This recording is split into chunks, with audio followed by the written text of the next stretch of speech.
Pagi guys, pagi ni aku nak tukar minyak hitam motor pula.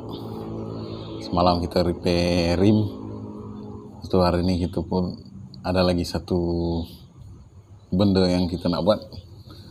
Aku nak tukar minyak hitam motor, sebab minyak hitam motor pun dah lama lah, jadi hanya perlukan minyak yang baru. Sebab aku dah beberapa kali aku balik kampung, kira perjalanan jauh ni 2-3 kali kita kena tukar lah minyak hitam dah tu.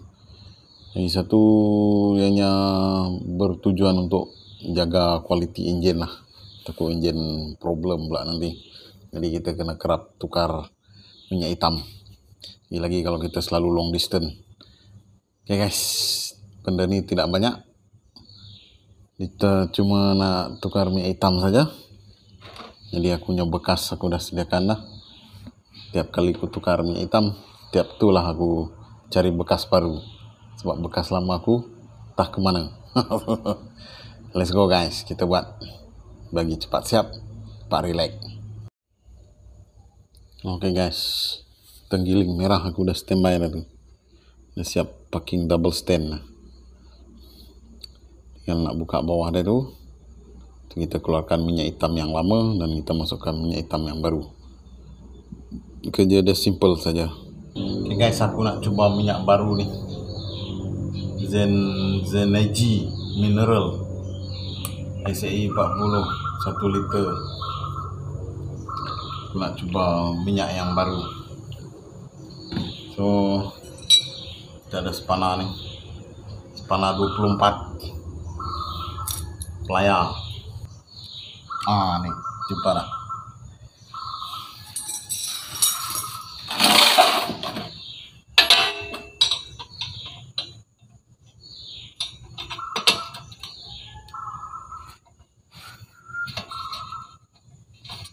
Oh salah, aku kena sebelah sana.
Satu keistimewaan dia tak pakai oil filter, dia guna jaring ni.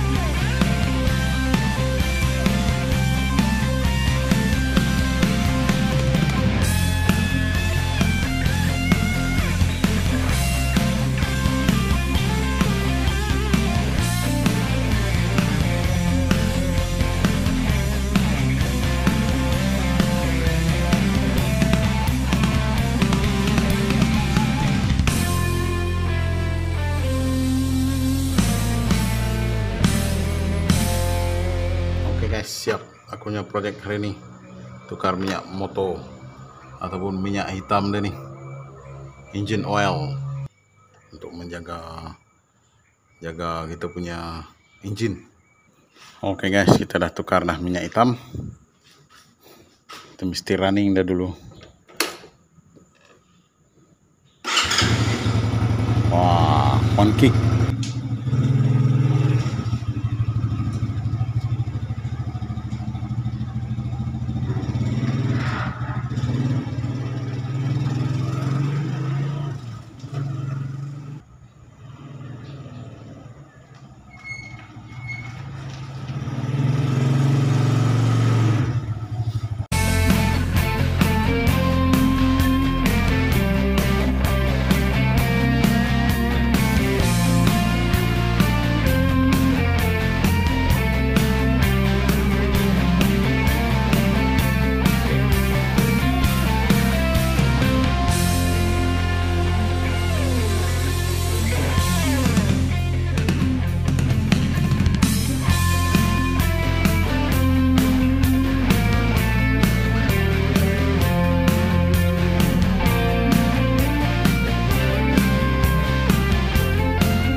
guys, kita punya tenggiling dah bersih. Tak ada dah kotoran-kotoran. Yang penting minyak baru. Oke guys, setelah kita punya job hari ini, kita tukar minyak hitam motor dan sambil tu kita cuci dah. Moga-moga ianya tidak ada kerosakan yang serius lah lepas ni. Moga kita akan lebih berhati-hati dan sentiasa peka dengan situasi motor kita. Sebab kita selalu jalan jauh, taklah selalu sangat, tapi bila ada masa-masa tertentu kita memerlukan dia untuk kita long distance. Jadi kena sentiasa cek lah. Moga ianya tidak berlaku kedua kali atau ketiga kali seperti yang aku alami sebelum ni, di mana aku punya carburetor tu rosak. So moga video ini bermanfaat dan moga korang sentiasa happy selalu. Jangan lupa like, comment, dan subscribe biar jadi channel biar sampai maju ke depan dan terus semangat memberikan info serta berkongsi pengalaman. Apapun ini hanyalah sekadar perkongsian dan hiburan serta kenangan. Moga korang ni lah sentiasa positif lah. Oke guys, jumpa lagi di video selanjutnya. Salam sayang buat semua. Bye bye.